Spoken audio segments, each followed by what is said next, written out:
नमस्कार साथियों। बिहार शिक्षक भर्ती बीपीएससी टीआरई 4.0 के लिए एससीईआरटी पर आधारित मॉडर्न हिस्ट्री के प्रश्नों की श्रृंखला में आपका स्वागत है।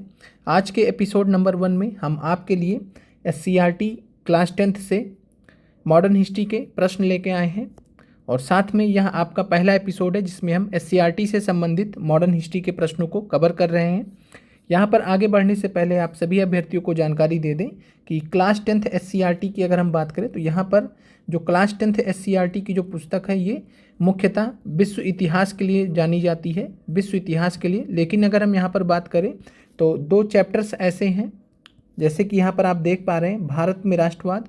तो भारत में राष्ट्रवाद का जो चैप्टर है ये मॉडर्न हिस्ट्री का चैप्टर है, आधुनिक इतिहास का चैप्टर है। इसको हम प्रश्नों के माध्यम से कवर करेंगे आज एपिसोड 1 में। इसमें लगभग 2 से 3 एपिसोड लगेंगे और यह जो चैप्टर है आपका पूरा कंप्लीट हो जाएगा।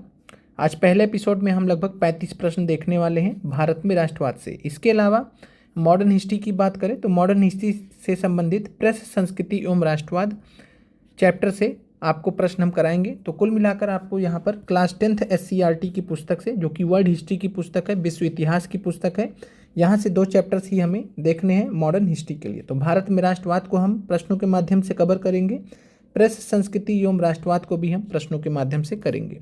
बाकी हमने आपको मॉडर्न हिस्ट्री पूरा डिटेल में पढ़ा रखा है, आप उसको बहुत अच्छे से कर लीजिए, पढ़ लीजिए, समझ लीजिए। इसके अलावा आप खुद से भी एससीईआरटी की पुस्तक पढ़ सकते हैं। अगर आपने हमारी क्लासेस देख रखी है तब वहाँ से आपको दिक्कत नहीं होगी। आगे बढ़ते हैं, क्लास स्टार्ट करते हैं। आप सभी अभ्यर्थी लाइव कमेंट भी कर सकते हैं और सुबह अगर हम बात करें तो 10 बजे लाइव प्रीमियर होता है। तो ध्यान दीजिएगा, जिन अभ्यर्थियों को नहीं मालूम है, 10 बजे सुबह लाइव प्रीमियर होता है, जिसमें आप एक टेस्ट के रूप में इन प्रश्नों का जवाब दे सकते हैं लाइव। चलिए प्रश्न नंबर 1 पर आते हैं।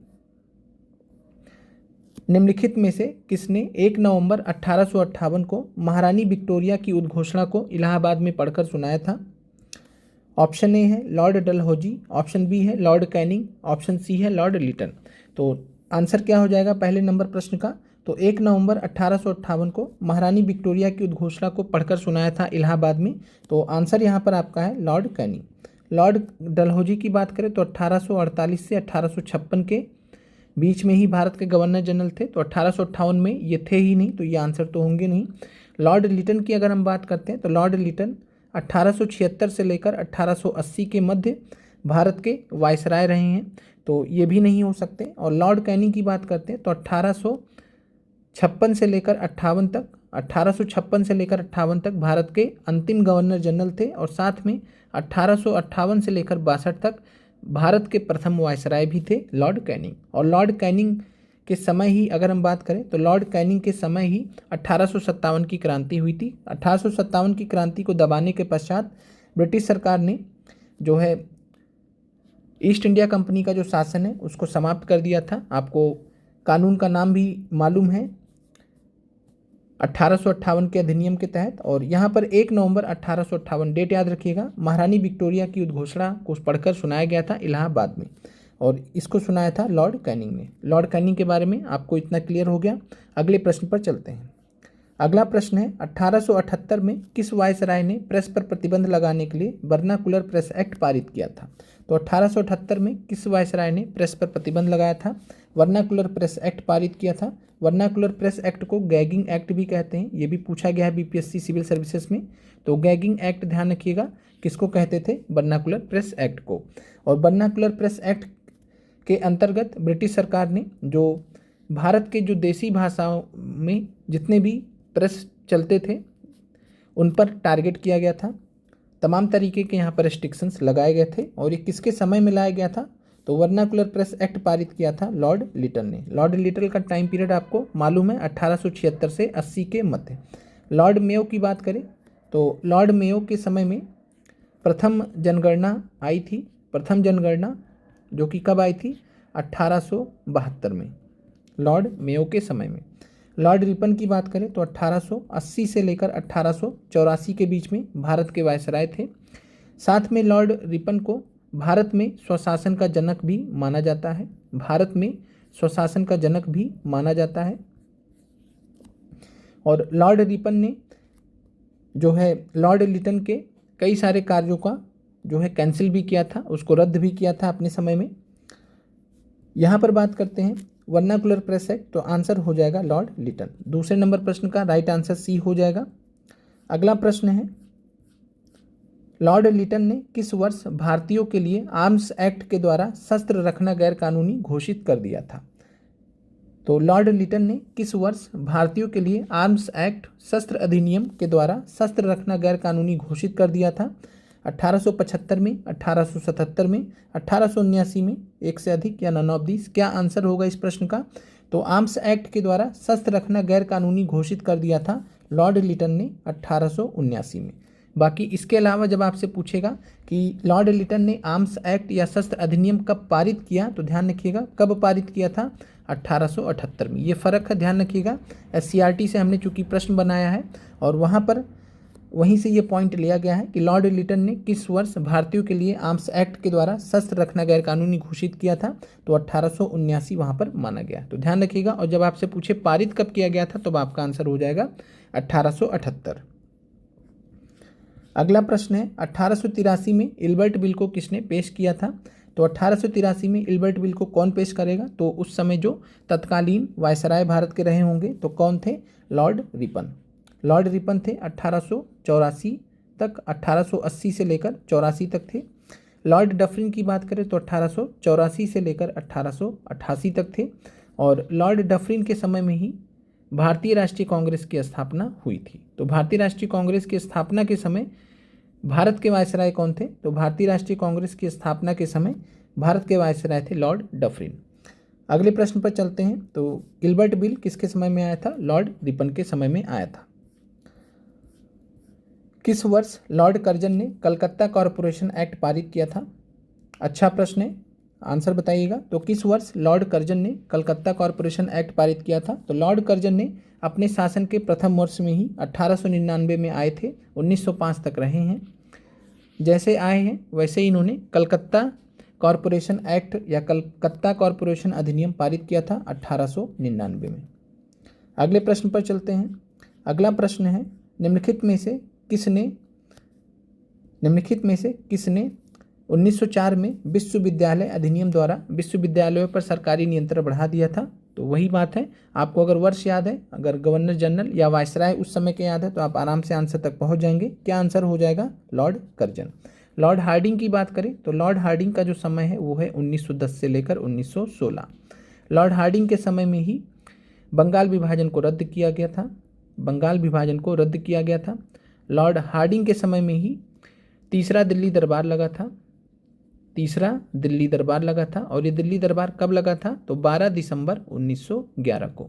तो 12 दिसंबर 1911 को तीसरा दिल्ली दरबार लगा था। उस समय भारत के वायसराय कौन थे? लॉर्ड हार्डिंग थे। चाहे वायसराय पूछे चाहे गवर्नर जनरल पूछे, एक ही बात है। साथ में बंगाल विभाजन को रद्द भी कर दिया गया था और साथ में बिहार और उड़ीसा प्रांत को बंगाल प्रांत से अलग करने की घोषणा भी की गई थी उस समय जॉर्ज पंचम के द्वारा। तो लॉर्ड हार्डिंग के बारे में ध्यान रखिएगा, 1910 से 16 के बीच में भारत के वायसराय थे। लॉर्ड कर्जन की बात करें तो इन्होंने ही 1904 में विश्वविद्यालय अधिनियम द्वारा विश्वविद्यालयों पर सरकारी नियंत्रण बढ़ा दिया था। अगले प्रश्न पर चलते हैं। बाकी मिंटो को आप जानते ही हैं, लॉर्ड मिंटो, और इन्हीं के नाम से आया था मॉर्ले मिंटो अधिनियम। मॉर्ले मिंटो अधिनियम। मॉर्ले मिंटो अधिनियम आया था 1909 में। मॉर्ले उस समय भारत राज्य सचिव थे, मिंटो भारत के वायसराय थे। मिंटो को अगर हम बात करें तो मिंटो को भारत में पृथक निर्वाचन का जनक भी कहा गया है, या तो भारत में पृथक निर्वाचन का जनक किसे कहा गया है? तो मिंटो को कहा गया है। तो मुस्लिमों के लिए पृथक निर्वाचन का कॉन्सेप्ट लेके आए थे मिंटो 1909 के अधिनियम के माध्यम से। अगले प्रश्न पर चलते हैं। लॉर्ड कर्जन के द्वारा बंगाल विभाजन की घोषणा कब की गई थी? तो BPSC प्री सिविल सर्विसेज में पूछा गया सवाल है। तो लॉर्ड कर्जन के द्वारा बंगाल विभाजन की घोषणा कब की गई है? 19 जुलाई 1905, 7 अगस्त 1905, 16 अक्टूबर 1905। तो जो विकल्प आपको BPSC सिविल सर्विसेज में दिए गए थे वो विकल्प आपको यहाँ पर दिए गए हैं। तो लॉर्ड कर्जन के द्वारा बंगाल विभाजन की घोषणा कब की गई थी? तो राइट आंसर ध्यान रखिएगा, BPSC ने क्या माना था? 19 जुलाई 1905। कहीं कहीं आपको 20 जुलाई 1905 भी मिलता है। तो ध्यान रखिएगा, या तो परीक्षा में आपको 19 देगा या तो 20 देगा, दोनों नहीं देगा। तो 20 जुलाई 1905 भी माना जाता है, 19 जुलाई 1905 भी माना जाता है। और यहाँ पर अगर हम बात करें बीपीएससी ने क्या ऑप्शन दिया था, तो 19 जुलाई 1905 दिया था, इसलिए राइट आंसर आपका 19 जुलाई 1905 यहाँ पर है। 7 अगस्त 1905 को स्वदेशी आंदोलन स्टार्ट हुआ था। 16 अक्टूबर 1905 को बंगाल विभाजन लागू हो गया था, प्रभावी हो गया था, और 16 अक्टूबर को ही कौन सा दिवस मनाया गया था, शोक दिवस मनाया गया था। अगले प्रश्न पर चलते हैं। अगला प्रश्न है 21 जो है किस वर्ष, 8वां प्रश्न है, किस वर्ष ब्रिटिश सरकार द्वारा बंगाल विभाजन को रद्द करना पड़ा था। तो बंगाल विभाजन को रद्द किस वर्ष किया गया था ब्रिटिश सरकार द्वारा, तो 1910, 1911, 1912। तो यहाँ पर अगर हम बात करें तो ब्रिटिश सरकार द्वारा बंगाल विभाजन को रद्द करने की जो प्रक्रिया है या घोषणा है अगर हम कहें तो 1911 में हुआ था। किसके माध्यम से हुआ था, तो ये हुआ था जॉर्ज पंचम के नाम से, जो कि सम्राट थे उस समय, ब्रिटेन के या ब्रिटिश सम्राट थे। जॉर्ज पंचम ने घोषणा किया था 12 दिसंबर 1911 को दिल्ली दरबार में। तो 12 दिसंबर 1911 को दिल्ली दरबार में घोषणा किया गया था बंगाल विभाजन को रद्द करने की। तो यहाँ पर राइट आंसर आपका 1911 हो जाएगा। अगले प्रश्न पर चलते हैं। इंडियन प्रेस एक्ट जिसे उत्तेजित लेख छापने वालों को दंडित करने के लिए पारित किया गया था, किस वर्ष में। तो इंडियन प्रेस एक्ट को बताना है कि किस वर्ष पारित किया गया था, 1907 में, 1905 में, 1910 में। तो ध्यान रखिएगा इंडियन प्रेस एक्ट आपके लिए नया हो सकता है, 1910 में इसको पारित किया गया था। अगला प्रश्न है, निम्नलिखित में से किस गवर्नर जनरल के शासन के दौरान भारत में रेलवे टेलीग्राफ लाइन एवं व्यवस्थित परिवहन व्यवस्था की शुरुआत हुई थी। तो रेलवे से ही आप समझ गए होंगे, टेलीग्राफ लाइन के बारे में भी आप जानते हैं, किसके समय में स्टार्ट हुआ था। तो राइट आंसर है लॉर्ड डलहौजी। तो लॉर्ड डलहौजी यहाँ पर आंसर हो जाएगा। रेलवे जो चला था 1853 में बम्बई से थाने के बीच में। लॉर्ड विलियम बेंटिक की बात करें तो भारत के प्रथम गवर्नर जनरल रहे हैं। तो संपूर्ण भारत के प्रथम गवर्नर जनरल बने थे लॉर्ड विलियम बेंटिक। लॉर्ड कैनी के बारे में आप देख ही चुके हैं। अगले प्रश्न पर चलते हैं। भारत में ब्रिटिश सरकार द्वारा किस वर्ष सूती वस्त्रों पर से आयात कर हटा दिया गया था। तो आयात कर होता क्या है, तो अगर ब्रिटिश या ब्रिटेन की तरफ से भारत में कोई सामान भेजा जाता था तो भारत के लिए वो आयात की स्थिति में होता था, और कोई भी सामान ब्रिटेन से जब आता था उस पर आयात कर हटा दिया गया। तो आयात कर हटाने से क्या होगा, तो आयात कर हटाने से या इंपोर्ट टैक्स या इंपोर्ट ड्यूटी हटाने से जो ब्रिटेन के कपड़े हैं, ब्रिटेन के गुड्स या ब्रिटेन के जो भी चीज़ें हैं भारत के मार्केट में आसानी से छा रही थी उस समय पे, और साथ में जो भारत की तरफ से निर्यात किया जा रहा था ब्रिटेन में उस पर तगड़ा टैक्स लगाया जा रहा था, तगड़ा कर लगाया जा रहा था। लेकिन जो ब्रिटेन से भारत में आ रहा था जिसको हम आयात बोलते हैं, तो भारत जो भेज रहा था उसको निर्यात कहते हैं। तो भारत के निर्यात पर ब्रिटेन में तगड़ा टैक्स लगाया जाता था, लेकिन जो भारत में ब्रिटेन भेजता था, जो भारत के लिए आयात होता था, तो उस पर तगड़ा कर लगा दिया, जो कर था उसको हटा दिया गया था। तो आयात कर हटाया कब गया था, और भी किस केस पर, तो सूती वस्त्रों पर। तो सूती वस्त्रों पर से आयात कर हटाया कब गया था, 1856 में, 1865 में, 1882 में। तो यह ब्रिटिश सरकार ने किया था 1882 में। याद रखिएगा, परीक्षा दृष्टि से महत्वपूर्ण सवाल है। अगला प्रश्न है, नील विद्रोह किस वर्ष हुआ था। 1858 में, 1859 में, 1860 में। तो नील विद्रोह की बात करें तो कब हुआ था नील विद्रोह, तो नील विद्रोह हुआ था 1859 में। और कब हुआ था, तो मार्च 1859। याद रखिएगा, डेट आपको एग्जैक्ट याद रखने की जरूरत नहीं है। बंगाल में नील विद्रोह के नेता कौन थे, तो नील विद्रोह कहाँ पर घटित हुआ था, तो बंगाल में घटित हुआ था। बंगाल में नील विद्रोह के नेता कौन थे, तो दिगंबर बिश्वास, विष्णु विश्वास, रफीक मंडल, उपयुक्त में से एक से अधिक। क्या आंसर होगा, तो बंगाल में नील विद्रोह के जो नेता थे वो थे दिगंबर विश्वास भी थे, विष्णु विश्वास भी थे, रफीक मंडल भी नेतृत्व इन्होंने किया था।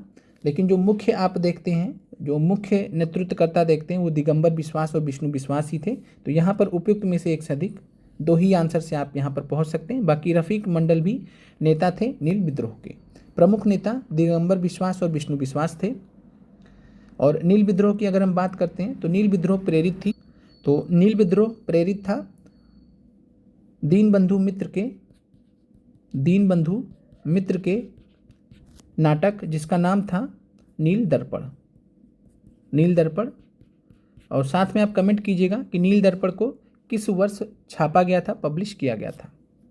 एससीईआरटी में हमने आपको पढ़ाया बताया भी है, वहाँ से जब आपको प्रश्न बनाए थे तो पिछले टेस्ट में हमने वहाँ पर दिखाया भी था, आपको याद होगा।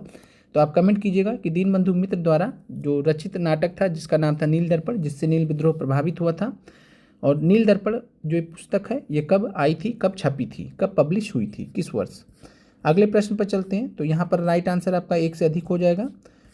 अगला प्रश्न है पबना विद्रोह किस वर्ष हुआ था। तो पबना विद्रोह यहाँ पर आपसे पूछा जा रहा है, पबना रिवोल्ट बोलते हैं।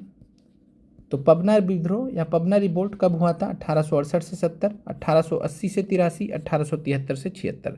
तो पबना विद्रोह किस वर्ष हुआ था? तो ये हुआ था 1873 से 76 के मध्य। और अगर हम बात करें पबना विद्रोह का नेतृत्व किसने किया था, तो पबना विद्रोह का नेतृत्व किया था ईशान चंद्र राय ने। तो ध्यान रखिएगा, पबना विद्रोह के नेतृत्वकर्ता कौन है? ईशान चंद्र रॉय। अगला प्रश्न है भारतीय सिविल सेवा में शामिल होने वाले प्रथम भारतीय कौन थे? 1863 में प्रथम भारतीय कौन थे भारतीय सिविल सेवा में शामिल होने वाले? सुरेंद्रनाथ बनर्जी, सत्येंद्रनाथ टैगोर, आनंद मोहन बोस। तो 15वें नंबर प्रश्न का जो राइट आंसर है वो है सत्येंद्रनाथ टैगोर। सत्येंद्रनाथ टैगोर भारतीय सिविल सेवा में शामिल होने वाले प्रथम भारतीय थे। वर्ष था 1863। अगले प्रश्न पर चलते हैं। सुरेंद्रनाथ बनर्जी की बात करें तो ये भारतीय सिविल सेवा में शामिल होने वाले दूसरे भारतीय थे, सेकंड सिविल सर्वेंट थे जो कि भारतीय थे। ये कब बने थे? तो 1869 में भी पास किया था, लेकिन उसको ब्रिटिश सरकार ने माना नहीं था कुछ डॉक्यूमेंट्स की वजह से। फिर उसके बाद 1871 में इन्होंने दोबारा से पास किया था। तो सुरेंद्रनाथ बनर्जी ने 1871 में दोबारा से पास किया था। और इसी 1871 में जब वो दोबारा से सिविल सर्विसेज उन्होंने क्लियर किया तो दूसरे भारतीय बनते हैं सिविल सेवा क्लियर करने वाले या शामिल होने वाले। और साथ में 1874 में उनको छोड़ना भी पड़ा था, एक त्रुटि हो गई थी उनसे, जिस पर जो है सरकार ने एक संज्ञान लेकर उनको नौकरी से हटा दिया था। उसके बाद से फिर सुरेंद्रनाथ बनर्जी भारतीय राष्ट्रीय आंदोलन में अपना योगदान देने के लिए आगे बढ़ गए थे। अगले प्रश्न पर चलते हैं। तो यहाँ पर प्रथम भारतीय कौन थे सिविल सेवा से संबंधित? तो आंसर हो जाएगा सत्येंद्रनाथ टैगोर। वर्ष था 1863।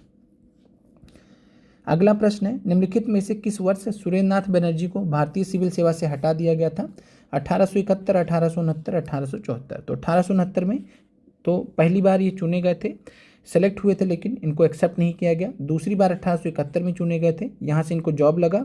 जॉब लगने के बाद सुरेंद्रनाथ बनर्जी को 1874 में हटा दिया गया था। इसके बाद से इन्होंने किस ऑर्गेनाइजेशन की स्थापना की थी? वर्ष बताइएगा।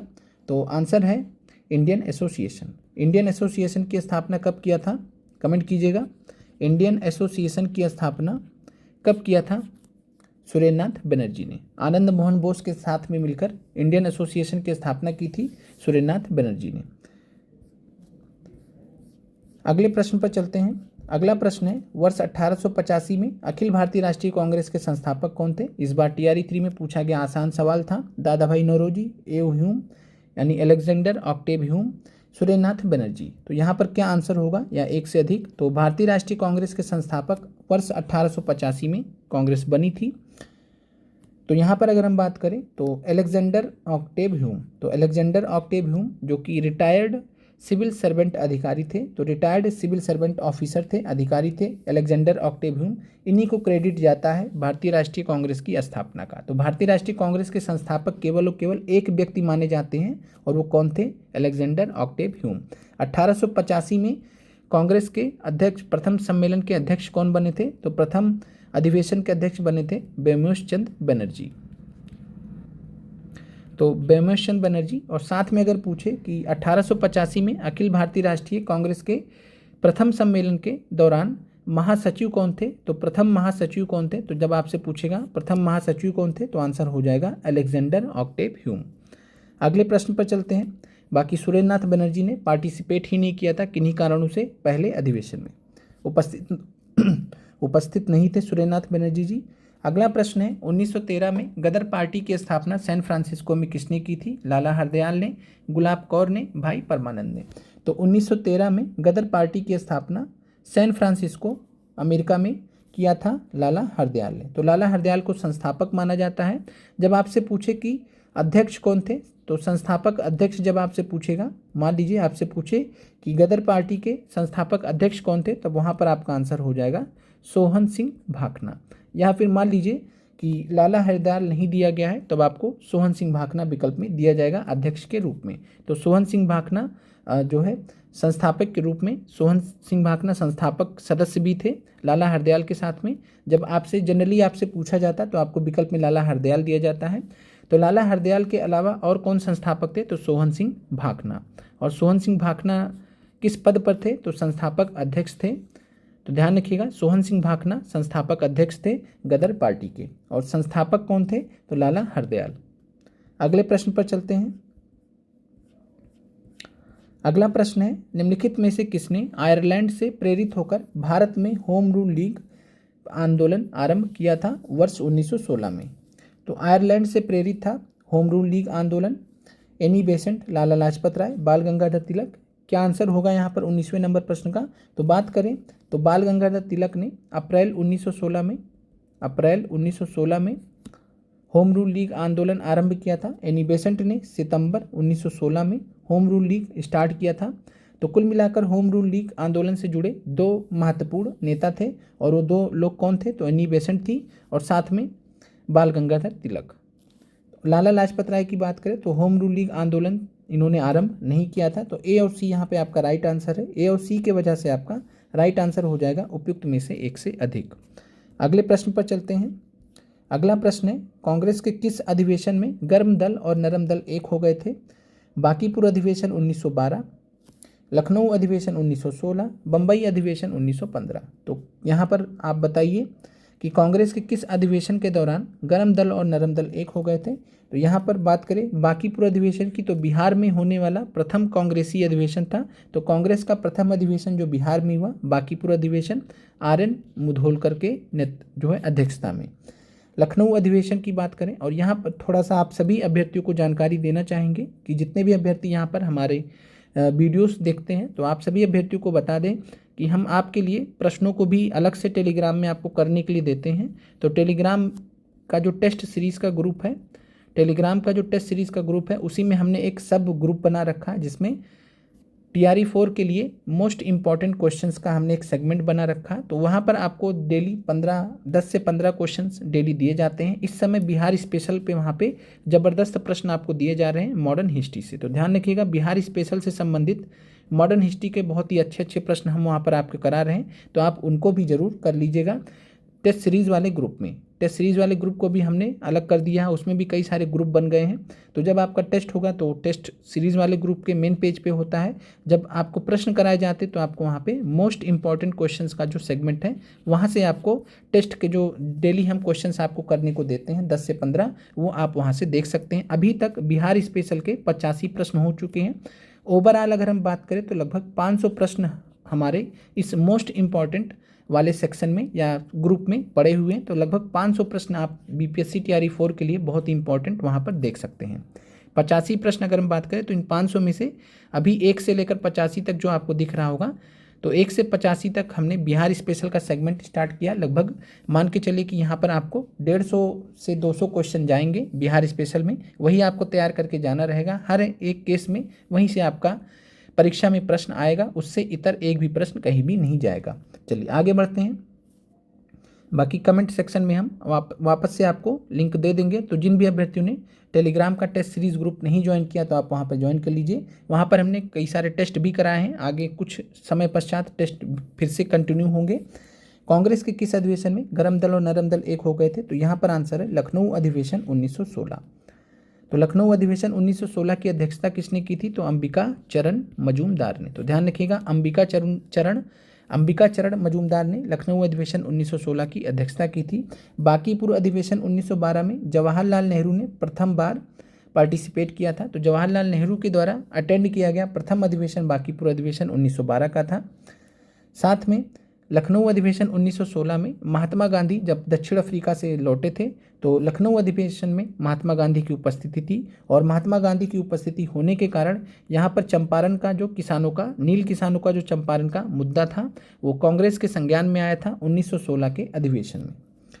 अगले प्रश्न पर चलते हैं। अगला प्रश्न है, महात्मा गांधी के द्वारा निम्नलिखित में से कौन सा आंदोलन का नेतृत्व किया गया था? तो महात्मा गांधी जी के द्वारा निम्नलिखित में से कौन से आंदोलन का नेतृत्व किया गया? चंपारण सत्याग्रह 1917, खेड़ा सत्याग्रह 1918, अहमदाबाद मिल सत्याग्रह 1918। क्या आंसर होगा 21 नंबर प्रश्न का?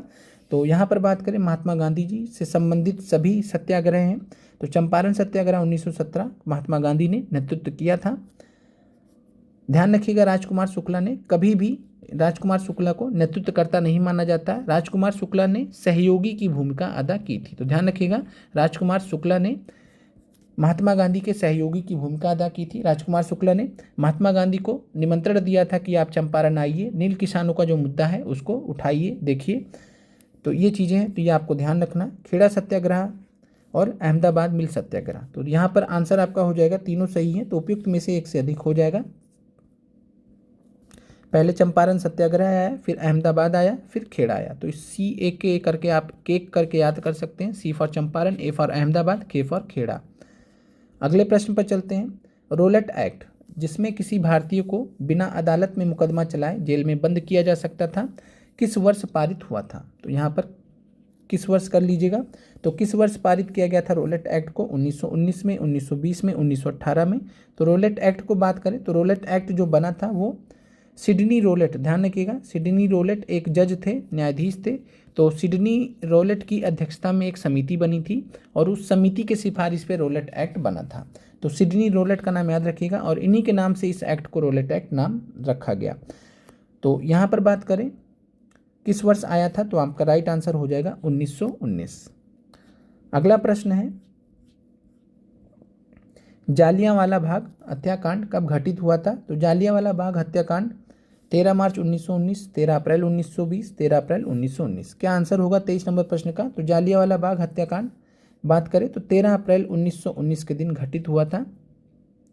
और यहाँ पर बात करें तो जालियांवाला बाग में बहुत सारे लोग, हजारों लोग इकट्ठा हुए थे, आंदोलन कर रहे थे और दो नेता थे पंजाब के जिनका नाम था सैफुद्दीन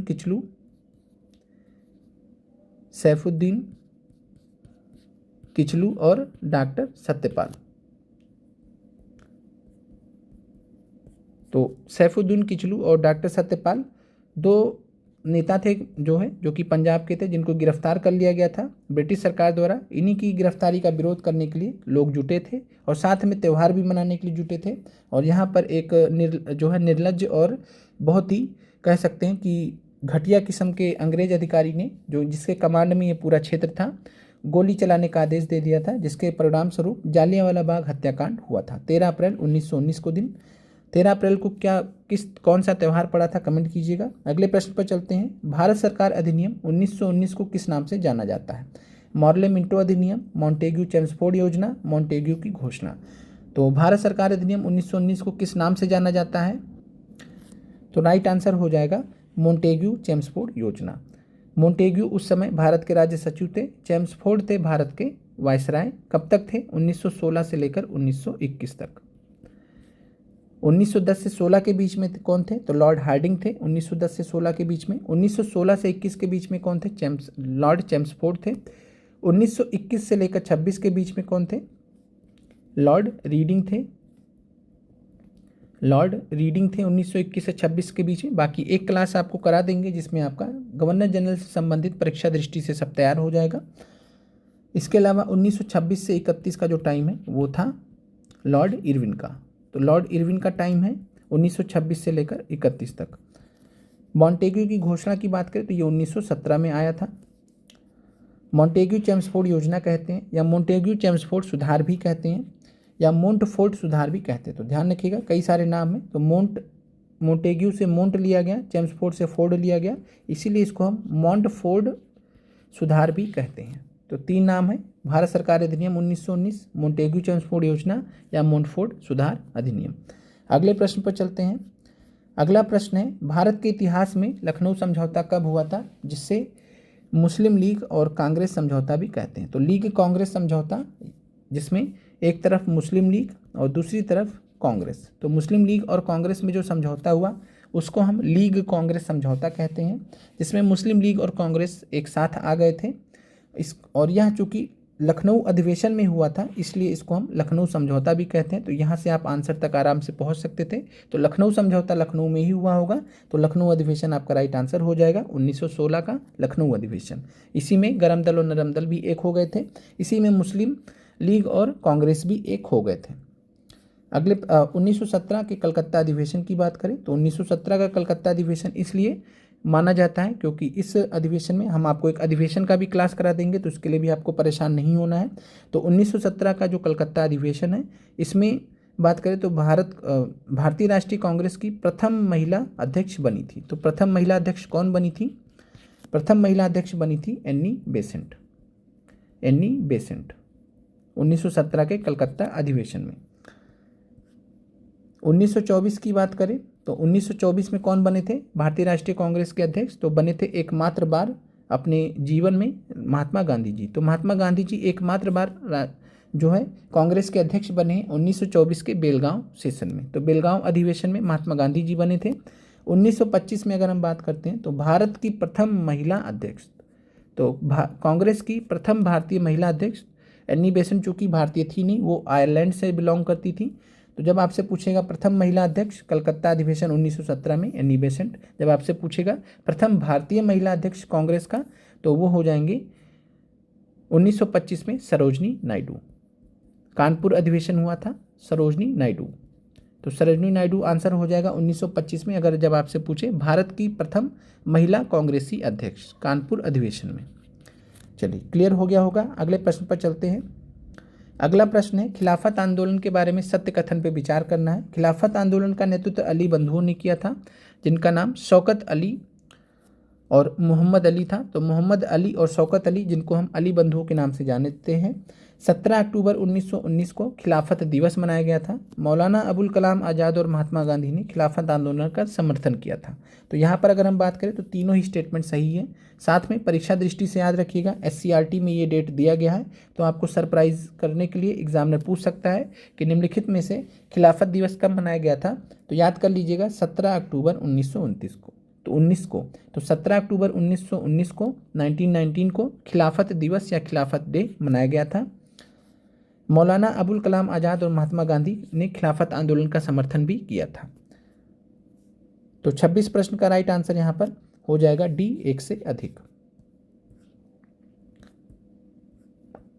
और खिलाफत आंदोलन की बात करें तो खिलाफत आंदोलन कब स्टार्ट हुआ था? तो वर्ष 1919 में। आगे चलकर खिलाफत और असहयोग आंदोलन को महात्मा गांधी जी ने एक करके लॉन्च किया था।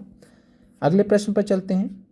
महात्मा गांधी दक्षिण अफ्रीका से भारत कब लौटे थे? तो महात्मा गांधी दक्षिण अफ्रीका से भारत कब लौटे थे? जनवरी 1915 में, फरवरी 1915 में, मार्च 1915 में। क्या आंसर होगा? तो महात्मा गांधी दक्षिण अफ्रीका से भारत कब लौटे थे? तो 9 जनवरी 1915 को। 9 जनवरी को प्रत्येक वर्ष क्या मनाया जाता है? तो मनाया जाता है राष्ट्रीय प्रवासी दिवस। तो राष्ट्रीय प्रवासी दिवस कब मनाया जाता है? तो 9 जनवरी 1915 को हर वर्ष। तो जनवरी 1915 यहाँ पर राइट आंसर हो जाएगा। 9 जनवरी स्पेसिफिक डेट है और इसी डेट को दक्षिण अफ्रीका से अंततः महात्मा गांधी भारत वापस लौटे थे। बीच में भी कुछ बार महात्मा गांधी जी भारत वापस लौटे थे, उसके बारे में आपको ध्यान नहीं रखना है। अंततः अगर बात करें तो दक्षिण अफ्रीका का सारा काम निपटा कर महात्मा गांधी जी 9 जनवरी 1915 को भारत लौटे थे। महात्मा गांधी ने 1915 में रचनात्मक कार्यों के लिए किस आश्रम की स्थापना किया था? तो एक चीज़ यहाँ पर ध्यान रखिएगा कि गांधी जी के द्वारा बनाया गया जो पहला आश्रम, अगर आपसे पूछे कि गांधी जी के द्वारा बनाया गया पहला आश्रम कौन सा, तो उसका नाम है कोचरब आश्रम। तो ध्यान रखिएगा, कोचरब आश्रम गांधी जी के द्वारा भारत में बनाया गया पहला आश्रम था, कोचरब आश्रम। फिर कोचरब आश्रम को ट्रांसफॉर्म करके साबरमती आश्रम बना था 1915 में। तो कोचरब आश्रम को ही ट्रांसफॉर्म करके कह सकते हैं साबरमती आश्रम बना था। तो गांधी जी ने 1915 में रचनात्मक कार्यों के लिए किस आश्रम की स्थापना की थी? साबरमती आश्रम की। अगले प्रश्न पर चलते हैं। अगला प्रश्न है सिडनी रॉलेट की अध्यक्षता में समिति की अनुशंसा पर। तो सिडनी रॉलेट की अध्यक्षता में एक समिति बनाई गई थी, उस समिति की अनुशंसा पर क्रांतिकारी एवं अराजकता अधिनियम, जिसको हम रॉलेट अधिनियम के नाम से भी जानते हैं या रॉलेट एक्ट के नाम से आगे चलकर जाना गया। तो क्रांतिकारी एवं अराजकता अधिनियम को केंद्रीय विधान परिषद में कब पारित किया गया था? तो स्पेसिफिक सवाल है, क्योंकि एससीईआरटी में फैक्ट दिया गया है तो इसलिए आपके सामने है। तो सिडनी रोलेट की अध्यक्षता में समिति की अनुशंसा पर क्रांतिकारी एवं अराजकता अधिनियम को कब पारित किया गया था, और ये आगे चलकर इसी को हम जब पारित हो गया इसी को बोला गया रोलेट एक्ट, क्योंकि सिडनी रोलेट इसके अध्यक्ष थे समिति के जिसने इसकी अनुशंसा की थी। सिडनी रोलेट एक न्यायाधीश थे, अंग्रेजी या ब्रिटिश न्यायाधीश थे। तो केंद्रीय विधान परिषद ने कब पारित किया था, डेट्स आपके सामने है। तो राइट आंसर है आपका 21 मार्च 1919। 21 मार्च 1919 को पारित किया गया था। अगले प्रश्न पर चलते हैं। रोलेट एक्ट के विरोध में किसकी अध्यक्षता में एक सत्याग्रह सभा आयोजित की गई थी और गिरफ्तारियां दी गई थी। तो रोलेट एक्ट जब आया तो उसके विरोध में रोलेट सत्याग्रह स्टार्ट किया गया था। किसकी अध्यक्षता में सत्याग्रह सभा की आयोजित किया गया होगा, तो एक ही इंसान हो सकते हैं, महात्मा गांधी। तो महात्मा गांधी ने रोलेट सत्याग्रह स्टार्ट भी किया था। महात्मा गांधी ने काला कानून भी कहा था, काला कानून भी कहा था रोलेट एक्ट को। तो रोलेट अधिनियम को या रोलेट एक्ट को काला कानून किसने कहा था, महात्मा गांधी ने। और महात्मा गांधी की अध्यक्षता में सत्याग्रह सभा भी आयोजित की गई थी, गिरफ्तारियां भी दी गई थी। अगले प्रश्न पर चलते हैं। अगला प्रश्न है, जालियांवाला बाग नरसंहार में गोली बरसाने के लिए जिम्मेदार अंग्रेज अधिकारी कौन था। तो जालियांवाला बाग में किसने गोली चलाने का आदेश दिया था, जनरल ओ डायर ने, माइकल ओ डायर ने, जनरल इरविन ने। तो यहाँ पर राइट आंसर क्या हो जाएगा, तो 31 नंबर प्रश्न का अगर हम बात करें, माइकल ओ डायर की अगर हम बात करें तो माइकल ओ डायर उस समय पंजाब के लेफ्टिनेंट गवर्नर थे। तो पंजाब के लेफ्टिनेंट गवर्नर थे, उपराज्यपाल थे। तो पंजाब के उपराज्यपाल थे माइकल ओ डायर जब ये घटना घटी थी 13 अप्रैल 1919 को। और अगर हम बात करें जनरल ओ डायर की, तो जनरल ओ डायर यहाँ पर वो अंग्रेज अधिकारी था जिसने जालियांवाला बाग नरसंहार में गोली चलाने का आदेश दिया था। तो जालियांवाला बाग में गोली चलाने का आदेश दिया था जनरल ओ डायर ने। नाम में थोड़ा सा अंतर है, यहाँ माइकल है वहाँ माइकल नहीं है, तो ये फ़र्क ध्यान रखिएगा। जनरल ओ डायर की बात करें तो जिला मजिस्ट्रेट था। जनरल ओ डायर ने बिना किसी चेतावनी के शांतिपूर्ण चल रही सभा पर गोलियां चलाकर लगभग 1000 लोगों की हत्या करवा दी थी। तो यहाँ पर 31 नंबर प्रश्न का राइट आंसर हो जाएगा जनरल ओ डायर। और साथ में बात करें 1940 में उधम सिंह ने किसकी हत्या की थी, तो 1940 में जो है उधम सिंह ने, क्रांतिकारी उधम सिंह ने माइकल ओ डायर की हत्या की थी। तो ध्यान रखिएगा, माइकल ओ डायर की हत्या की थी। अगले प्रश्न पर चलते हैं। अगला प्रश्न है, जालियांवाला बाग नरसंहार के विरोध में किसने नाइटहुड की उपाधि त्याग दिया था। तो जालियांवाला बाग नरसंहार के विरोध में महात्मा गांधी ने, रविन्द्रनाथ टैगोर ने, चित्तरंजन दास ने। तो नाइटहुड की जो उपाधि थी वो मिली थी रविन्द्रनाथ टैगोर को, और रविन्द्रनाथ टैगोर ने नाइटहुड की उपाधि जालियांवाला बाग नरसंहार के विरोध में त्याग दिया था। तो राइट आंसर आपका बी हो जाएगा, रविन्द्रनाथ टैगोर। अगला प्रश्न है, निम्नलिखित में से कौन नवंबर 1919 में अखिल भारतीय खिलाफत सम्मेलन के अध्यक्ष बने थे। तो 1919 में अखिल भारतीय खिलाफत सम्मेलन के अध्यक्ष बने थे जो है यहाँ पर मौलाना अबुल कलाम आज़ाद, महात्मा गांधी, मजहरुल हक। तो क्या राइट आंसर हो जाएगा, तो राइट आंसर हो जाएगा महात्मा गांधी। तो ध्यान रखिएगा 1919 में अखिल भारतीय खिलाफत सम्मेलन जो हुआ उसके अध्यक्ष महात्मा गांधी बनाए गए। और आगे चलकर महात्मा गांधी ने खिलाफत के मुद्दे को यूज़ भी किया था किसमें, असहयोग आंदोलन में, जिसको हम खिलाफत असहयोग आंदोलन के नाम से जानते हैं या असहयोग आंदोलन के नाम से भी जानते हैं। अगला प्रश्न है, निम्नलिखित में से भारतीय राष्ट्रीय कांग्रेस के किस अधिवेशन में गांधी जी की प्रेरणा से असहयोग आंदोलन चलाने का निर्णय लिया गया। तो ध्यान रखिएगा, वैसे असहयोग आंदोलन स्टार्ट होने का जो डेट है वो है 1 अगस्त 1920। असहयोग आंदोलन स्टार्ट होने का जो डेट है 1 अगस्त 1920 है। ख़त्म होने का यानी जब गांधी जी ने वापस ले लिया था तो कब लिया था, 12 फरवरी 1922। 12 फरवरी, तो कुल मिलाकर 1 फरवरी 1920 से लेकर 12 फरवरी 1922 तक चला था असहयोग आंदोलन। किसके नेतृत्व में चला था, तो महात्मा गांधी के नेतृत्व में चला था। और साथ में यहाँ पर अगर हम बात करें तो भारतीय राष्ट्रीय कांग्रेस के किस अधिवेशन में महात्मा गांधी जी की प्रेरणा से असहयोग आंदोलन चलाने का निर्णय लिया गया था।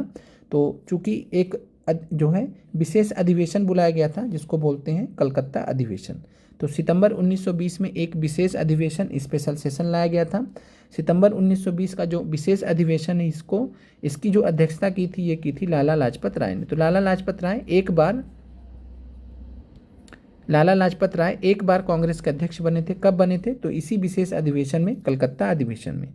तो लाला लाजपत राय कांग्रेस के अध्यक्ष बने थे सितंबर 1920 कलकत्ता अधिवेशन में, और इसी अधिवेशन में असहयोग आंदोलन चलाने का निर्णय लिया गया था। 1920 में क्या हुआ था फिर, तो 1920 की अगर हम बात करते हैं तो दिसंबर 1920 का जो कांग्रेस का नागपुर अधिवेशन था उसमें कलकत्ता अधिवेशन के प्रस्ताव की पुष्टि की गई थी। तो कलकत्ता अधिवेशन में क्या किया गया था, तो असहयोग आंदोलन चलाने का निर्णय लिया गया था, तो उसकी पुष्टि की गई थी और स्वशासन की जगह स्वराज का लक्ष्य प्रस्तावित किया गया था। तो कुल मिलाकर असहयोग आंदोलन को फाइनलाइज कर लिया गया था दिसंबर 1920 से के कांग्रेस के नागपुर अधिवेशन में। अगले प्रश्न पर चलते हैं। महात्मा गांधी के नेतृत्व में प्रारंभ किए गए प्रथम जन आंदोलन, जिसे असहयोग आंदोलन कहते हैं, 1920 से 22 के बीच में, इसके मुख्य कारण क्या थे? तो असहयोग आंदोलन के मुख्य कारण यहाँ पे आपसे पूछा जा रहा है। महात्मा गांधी के नेतृत्व में प्रारंभ किया गया था, प्रथम जन आंदोलन भी इसे कहते हैं, प्रथम या फर्स्ट मास मूवमेंट भी कहते हैं। खिलाफत का मुद्दा था, मुख्य कारण यहाँ पे आपसे पूछे जा रहे हैं। पंजाब में सरकार की बर्बर कार्रवाइयों के विरुद्ध न्याय प्राप्त करना, स्वराज की प्राप्ति करना। तो यहाँ पर अगर हम बात करें तो खिलाफत मुद्दा तो था ही। खिलाफत मुद्दा 1919 में स्टार्ट हुआ था। फिर 1920 में जब असहयोग आंदोलन स्टार्ट हुआ तो गांधी जी ने जो है भारत के मुसलमानों का एक कह सकते हैं सपोर्ट प्राप्त करने के लिए और साथ में आंदोलन में हिंदू मुस्लिम एकता को मजबूत करने के लिए इन्होंने खिलाफत के मुद्दे को असहयोग आंदोलन में जोड़ा था। तो खिलाफत का मुद्दा तो था ही। पंजाब में सरकार की बर्बर जो कार्रवाइयाँ हुई थी, स्पेशली जालियांवाला बाग हत्याकांड, उसके बाद न्याय नहीं मिल रहा था तो उसके विरोध में, तो ये भी मुख्य कारण था असहयोग आंदोलन स्टार्ट करने का। स्वराज की प्राप्ति करना, और स्वराज की प्राप्ति करने का भी यहाँ पर जो है एक लक्ष्य था। और गांधी जी ने असहयोग आंदोलन, ध्यान रखिएगा, ऐसा कौन सा आंदोलन था जिसके दौरान महात्मा गांधी जी ने कहा था कि अगर हम इस तरीके से मतलब एक तरीके से लड़ेंगे तो एक साल के अंदर, कितने साल के अंदर, एक वर्ष के अंदर स्वराज प्राप्त कर लेंगे। तो महात्मा गांधी ने ऐसा स्टेटमेंट कब दिया था कि हम एक वर्ष के अंदर स्वराज प्राप्त कर लेंगे, तो वह आंदोलन था असहयोग आंदोलन। तो स्वराज की प्राप्ति करना भी लक्ष्य था। तो 35 नंबर प्रश्न का राइट आंसर आपको क्लियर हो गया होगा, उपयुक्त में से एक से अधिक। तो आज के जो प्रश्न है SCRT मॉडर्न हिस्ट्री से समाप्त होते हैं। कमेंट कीजिएगा क्लास आपको कैसी लगी, आपके कितने प्रश्न सही हुए। साथ में कल हम आपको यहाँ से आगे के जो प्रश्न हैं मॉडर्न हिस्ट्री से क्लास 10th SCRT से नेक्स्ट पार्ट लेकर आएंगे। और साथ में आज इवनिंग में, शाम में आपको साइंस NCERT का आपको नेक्स्ट क्लास दिया जाएगा। और साथ में कोशिश करेंगे कि आपका जो है मैथ्स का जो क्लास है नेक्स्ट क्लास, उसको भी हम लेकर आएँ आपके लिए। मिलते हैं आप लोगों से अगले वीडियो में। आप लोगों का देखने के लिए धन्यवाद। साइंस की क्लास आपकी 5 बजे शाम को होगी।